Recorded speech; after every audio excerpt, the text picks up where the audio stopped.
ये है दैनिक प्रातःकाल का डिजिटल एडिशन प्रातःकाल लाइव।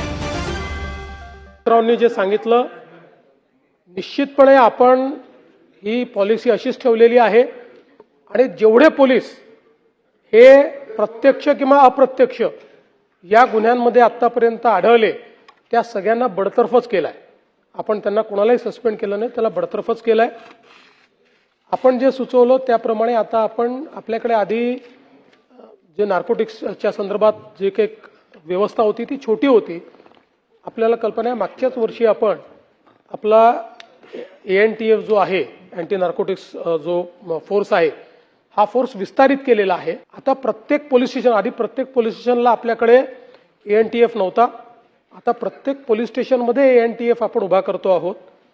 त्यासोबत आमच्या डोक्यात असं देखील आहे की जसं आपण आपला जो काही अँटी करप्शन ब्युरो आहे किंवा नक्षलवाद विरोधी मोहीम आहे या दोन ठिकाणी आपण इन्सेंटिव्ह दिला आहे।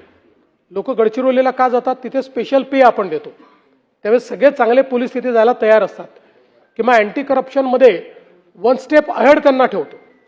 म्हणजे जो ॲडिशनल SP असेल तो तिथे SP म्हणून त्या पोस्टवर जातो।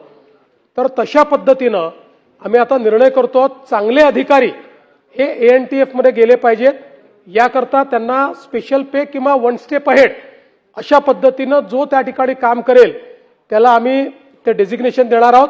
आणि त्यासोबत इथे जो 3 वर्ष काम करेल त्याला चॉईस पोस्टिंग अशा पद्धतीचीही आम्ही योजना तयार करतो आहोत, जेणेकरून चांगले अधिकारी म्हणजे काय झालंय की आपल्याकडे आतापर्यंत ANTF किंवा जो काही नार्कोटिक्स ब्युरो होता दुर्दैवाने त्याची अवस्था अशी होती की कोणाला डंप करायचं असेल तर त्याला तिथे आपण टाकून द्यायचो।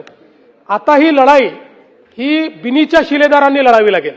बेस्ट ऑफिसर्स आपल्याला त्यात उतरवावे लागतील आणि म्हणून बेस्ट ऑफिसरला इन्सेंटिव्ह देण्याकरता आपण त्याही संदर्भातली जी काही व्यवस्था आहे ती करतोय।